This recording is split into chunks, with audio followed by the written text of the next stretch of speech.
So hello guys, कैसे हैं आप सब। आई होप आप सब अच्छे होंगे और मैं भी अच्छा हूं। तो आज का जो हमारा टॉपिक है वो है कार्डियोवास्कुलर सिस्टम पर, जो कि बी फार्मा फर्स्ट ईयर के फर्स्ट सेमेस्टर एचएपी फर्स्ट का टॉपिक है। काफ़ी इम्पॉर्टेंट टॉपिक है और आज से हम लोग स्टार्ट करने वाले हैं अपनी यूनिट फिफ्थ। और यूनिट फिफ्थ पूरी तरीके से डेडिकेटेड है आपकी कार्डियोवास्कुलर सिस्टम पे। सो इसमें हम लोग डिस्कस करेंगे cardiovascular system in brief. After that we will discuss about function of cardiovascular system and disorder of cardiovascular system. Okay, ये आपके AKTU university point of view से बहुत इंपॉर्टेंट टॉपिक है और कई बार 10 मार्क्स में पूछा गया है। तो चलिए हम शुरू करते हैं आज का अपना video. So now here we will discuss about that what is cardiovascular system. So cardiovascular system is derived from two word cardio plus vascular. Okay, so cardio means आपका heart होता है, यानी cardio means heart and vascular means relation between heart. Okay, यानी कि जो cardiovascular system है उसका heart के साथ जो आपकी बॉडी का रिलेशन है वही बेसिकली होता है। So the cardiovascular system is a body network of the heart, blood vessels and blood responsible for circulating oxygen, nutrition and hormones throughout the body while removing best products. Okay, so cardiovascular system जो है आपकी body का network है heart के साथ, जिसमें blood vessels का एक नेटवर्क होता है और इसमें आपका ब्लड रिस्पॉन्सिबल होता है सर्कुलेशन के लिए, जिसमें वो ऑक्सीजन, न्यूट्रिशंस एंड हॉर्मोन्स आपकी बॉडी तक पहुंचाता है और आपकी बॉडी से जो आपकी बॉडी के टिश्यू होते हैं उससे बेस्ट प्रोडक्ट को रिमूव आउट भी करता है। ओके, सो आपका हार्ट कुछ इस तरीके से दिखता है। अभी हम लोग इसकी मैकेनिज्म देखेंगे, किस तरीके से हार्ट हमारे जो बॉडी में ब्लड फ्लो हो रहा है, कैसे वो न्यूट्रिशन, ऑक्सीजन और हार्मोन्स को हमारी बॉडी टिश्यू तक पहुंचाता है। Okay, so now here we will discuss about its mechanism. So आपको देख सकते हैं ये हार्ट का डायग्राम है, नॉर्मल हार्ट का, और मैंने इसको फ्लो डायग्राम में भी इसको मैंने समझाया ताकि आप इन दोनों को कोरिलेट करके अच्छे से समझ पाएँ। और इस तरीके से अगर आप अपनी नोटबुक में इसका रिप्रेजेंटेशन करेंगे तो अच्छे मार्क्स पाएंगे। ओके, सो क्या होता है कि आपकी जो बॉडी होती है उसके जो टिश्यू होते हैं, बॉडी टिश्यू, इससे क्या होता है ब्लड आता है आपके वेना कावा यानी कि सुपीरियर वेना कावा में, जैसे कि आप इस हार्ट में देख सकते हैं। ओके, ये जाता है फिर आपका राइट आर्ट्रियम, यहाँ पे देखिए राइट आर्ट्रियम में ये ब्लड आएगा। ये ब्लड होता है डीऑक्सीजनेटेड ब्लड, जिसमें कि ऑक्सीजन का लेवल बहुत कम होता है। ठीक है, फिर क्या होता है ये ट्राइकस्पिड वाल्व के थ्रू, ये देखिए आपका ट्राइकस्पिड वाल्व है, इसके थ्रू ये जाता है राइट वेंट्रिकल में। ये रहा राइट वेंट्रिकल में आता है आपका ब्लड। इसके बाद क्या होता है पल्मोनरी सेमी लूनर वॉल होता है, जैसा कि आप यहाँ पे देख पा रहे हैं ये वॉल है, इसके थ्रू ये आपका जाता है पल्मोनरी आर्टरीज में, PA। ओके, पल्मोनरी आर्टरीज में जाता है और इसके बाद वो जाता है लंग्स में, जैसा कि आप यहाँ से देख पा रहे होंगे ये लंग्स में जा रहा है। सो लंग्स में जाता है। लंग्स में क्या होता है गैस एक्सचेंज प्रोसेस होता है। यहाँ पे जो ऑक्सीजन होती है हमारे ब्लड के साथ कंबाइन हो जाती है, उसमें मिल जाती है, और जो हमारे ब्लड में हमारा जो ब्लड डीऑक्सीजनेटेड ब्लड होता है वो ऑक्सीजनेटेड ब्लड में एक तरीके से कन्वर्ट हो जाता है, और हमारे जो ब्लड में डीऑक्सीजनेटेड ब्लड में कार्बन डाइऑक्साइड ऑक्साइड होती है वो एक तरीके से रिमूव आउट हो जाती है और हमारा जो ब्लड होता है ऑक्सीजनेटेड ब्लड बन जाता है। फिर क्या होता है ये लंग्स के थ्रू हमारे पल्मोनरी वेंस में आती है। ओके, यहाँ से लंग्स के थ्रू ये हमारी पल्मोनरी वेंस में आती है फिर से, और उसके बाद ये जाती है लेफ्ट आर्ट्रियम में, ये आप देख पा रहे होंगे लेफ्ट आर्ट्रियम में आती है। उसके बाद बिस्कस्पिड वॉल होते हैं, बाइस्कस्पिड वॉल यहाँ पे है, यहाँ पे आता है, और ये आता है फिर हमारे लेफ्ट वेंट्रिकल में, इस जगह पे आती है। ठीक है, इसको थोड़ा सा मैं क्लियर कर लेता हूँ ताकि आपको अच्छे समझ में आए। ओके, सो क्या होता है ये लेफ्ट वेंट्रिकल्स में आती है, जैसा कि यहाँ पे आप देख रहे हैं लेफ्ट वेंट्रिकल्स में, और ये अरोटा सेमी लूमिनर वॉल के थ्रू, जैसा कि ये है, इसके थ्रू ये हमारे अरोटा के थ्रू अरोटा में जाती है, यहाँ पे अरोटा में, और अरोटा से हमारे बॉडी टिश्यू में जाती है, यानी हमारी पूरी बॉडी में ये ऑक्सीजनेटेड जो ब्लड होता है पूरा सप्लाई होता है। फिर क्या होता है कि हमारे जो टिश्यू में एक तरीके से उसका जो बेस्ट प्रोडक्ट होता है या बेस्ट होता है ना, जब क्या होता है गैस एक्सचेंज होती है जिसमें कार्बन डाइऑक्साइड होती है, वो फिर से हमारा ब्लड आता है सुपीरियर वेना कावा में, फिर से वो राइट आर्ट्रियम में आता है और ये राइट वेंट्रिकल में आता है, फिर ये लंग्स के थ्रू फिर से ये जाता है गैस एक्सचेंज प्रोसेस के लिए, और इसी तरीके से ये प्रोसेस चलता रहता है। तो ये कुछ इसकी इस तरीके की मैकेनिज़्म है। आप इसका स्क्रीनशॉट ले लीजिएगा और इसी तरीके से आप अपनी नोटबुक में इसको रिप्रेजेंट करिए, बहुत अच्छे मार्क्स पाएंगे। ओके, सो ये मैंने इसका कुछ थ्योरी पोर्शन इसी का दिया है। आप इसको बनाने के बाद इसको लिख सकते हैं तो काफ़ी अच्छे मार्क्स मिलेंगे। लेकिन अगर आपके पास टाइम नहीं बचता है एकेटी university exam point of view के हिसाब से, तो आप इसको छोड़ भी सकते हैं, स्किप कर सकते हैं, ठीक है। So now here we will discuss about its function. What is the function of cardiovascular system? So the first one is transportation. ये ट्रांसपोर्टेशन का काम करता है, यानी कि ब्लड को ट्रांसपोर्ट करने का, सर्कुलेट करने का काम करता है, जिससे ये nutrition, hormones and best product में हेल्पफुल होता है, ठीक है। न्यूट्रिशंस को, हार्मोन्स को हमारी बॉडी तक, हमारे बॉडी टिश्यू तक पहुंचाता है, और उसके जो बेस्ट प्रोडक्ट होते हैं उसको ये रिमूव आउट करने में हेल्पफुल होता है। Okay, next one is circulation. ये सर्कुलेशन में भी हेल्पफुल होता है। So the heart pump blood through the network of the blood vessels, arteries, veins and capillaries. Okay, and to ensure the continuous flow of the blood to all cells in the body. Okay, so ये circulation के लिए भी helpful है।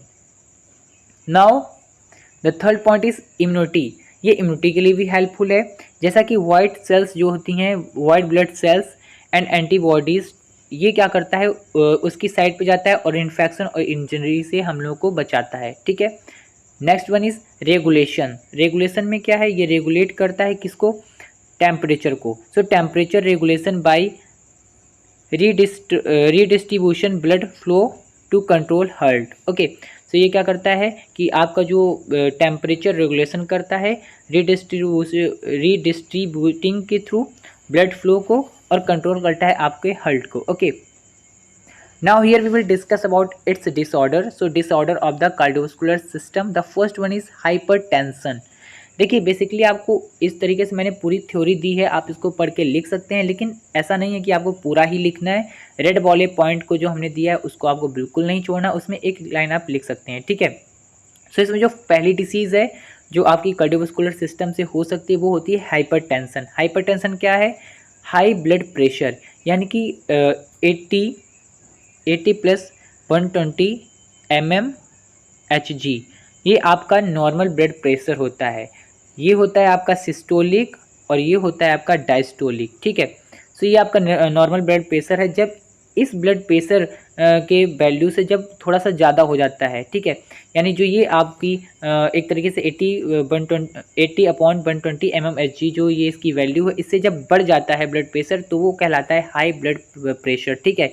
इससे आपको heart disease हो सकती हैं, जैसे कि स्ट्रोक एंड अदर कॉम्प्लिकेशंस भी हार्ट के हो सकते हैं, ठीक है। नेक्स्ट डिसीज़ जो है वो है कोरोनरी आर्टरीज डिसीज़, CAD। इसमें क्या होता है, एक तरीके से जो कोरोनरी आर्टरीज होती हैं, जैसे ये आपकी कोरोनरी आर्टरीज है, ठीक है, आर्टरीज। ओके, यहाँ से आपका ब्लड फ्लो हो रहा है प्रॉपर। अब इसमें क्या होता है कि सपोर्ट दैट यहाँ पे कोरोनरी आर्टरीज में आपका रेस्ट्रिक्टिक ब्लड होने लगता है, यानी कि यहाँ पे आपका प्लेग जमा हो जाता है। इस तरीके से प्लेग जमा होने का मतलब, यहाँ पे जब आप फैटी चीज़, ऑयली चीज़ खाते हैं, ठीक है, तो क्या होता है आपका कोलेस्ट्रॉल लेवल बढ़ जाता है और कोलेस्ट्रॉल यहाँ पे डिपॉजिट हो जाता है। तो आपका यहाँ से जो पैसेज था ब्लड फ्लो होने का, बहुत एक तरीके से नैरो हो जाता है। यहाँ से ब्लड बहुत दिक्कत से फ्लो होता है और ये हाई ब्लड प्रेशर का भी कारण बनता है, और इससे ही आपकी हार्ट डिजीज़ होती हैं, ठीक है। इससे अटैक भी हो सकता है, हार्ट अटैक भी हो सकता है, तो इंक्रीज़ करता है risk of the heart attack, जैसा कि आप देख रहे हैं। नेक्स्ट है इसमें heart attack, myocardial infection. Okay, इसमें क्या होता है, जो आपका ब्लड फ्लो होता है, blood flow to the heart muscles often cause by the blood clot. इसमें आपका ब्लड क्लॉट हो जाता है, यानी जैसे कि आपकी ये वेंस हैं, ठीक है, यहाँ पे क्लॉटिंग हो जाए, ब्लड की क्लॉटिंग हो जाए, और यहाँ से आपका प्रॉपर ब्लड फ्लो नहीं हो पाता है। तो इससे भी आपका क्या होता है, हार्ट मसल्स जो होती हैं डैमेज होने लगती हैं, हार्ट टिश्यू डैमेज होने, और टिश्यू तक ब्लड नहीं जा पाता, हार्ट टिश्यू तक ब्लड नहीं जा पाता है, जिसके थ्रू आपको हार्ट अटैक आ सकता है। Okay, next is heart failure.